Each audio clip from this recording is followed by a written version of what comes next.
As cars grow increasingly complex, a lot of consumers are left feeling like they can't work on their vehicles in the same way they used to be able to. However, some tasks, for example this battery replacement that we're going to cover today, saves you a lot of time and money if you just do it yourself at home. Here's how. Because I study out of state, my car's usually sitting unused for months on end, and if I forget to hook up the trickle charger before I leave, I come home to this rather unpleasant surprise. Most times the battery can just be recharged instead of replaced, but in this particular scenario, my 5-year-old battery had given up completely, so I picked up that massive Duracell brick for almost $100. The only tools required should be 1 or 2 small wrenches to loosen and tighten the battery connections and any brackets that hold the battery in place. If you come prepared, the job should take about 6 minutes. In my BMW E34, the battery is located under the rear seats, but in most vehicles it's easily found under the hood or in the trunk. Getting to it should be straightforward, and in my case involved a tug on the bottom of the seats, and the 3-pound cushion could be moved out of the vehicle. No matter how many cables and wires you see, there are only 2 connections, a positive and a negative, coming out of the battery. Correct practice is to undo the negative connector first to remove the possibility of a short circuit. Although with a completely dead battery there isn't much to worry about unless you start licking everything and play complete the circuit with your hands. Once you loosen the connections enough that they can wiggle around, pull the leads off the battery and push them aside. Next you can remove any supporting brackets, or if you're like me, you'll try to pull your battery out first because you forgot they were there. While I waste time looking for a screwdriver, let me tell you that taking my car to a local independent shop to have this repair performed would have cost me roughly $250. And if I were to take it to the nearest BMW dealership, I'd be looking at a laughable $385 bill before tax.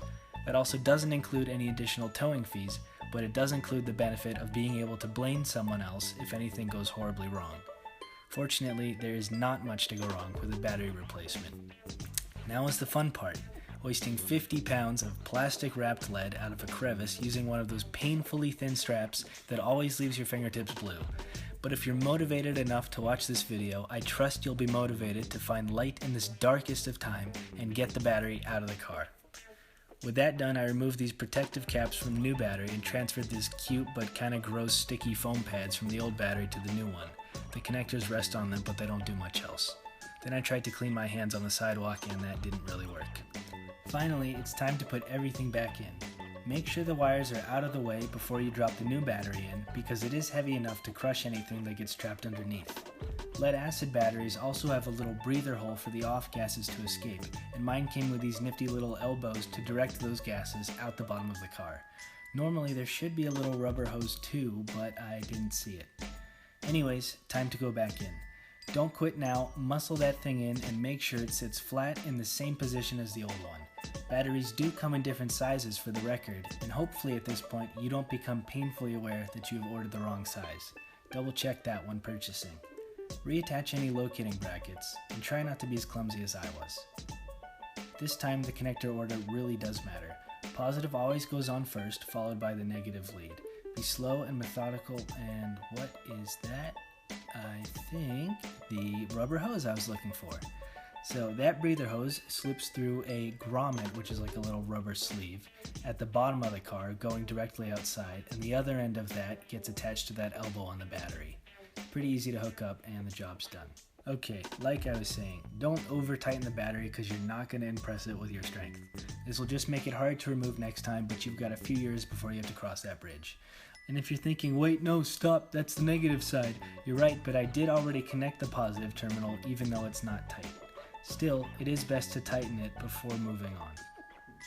Typical YouTube DIY video where the guy's like, don't do it this way, but I did it that way and it's not correct, but you can still trust me. So, you can still trust me. Okay, moment of truth. Key goes in somewhere around here, there it is, and we have power.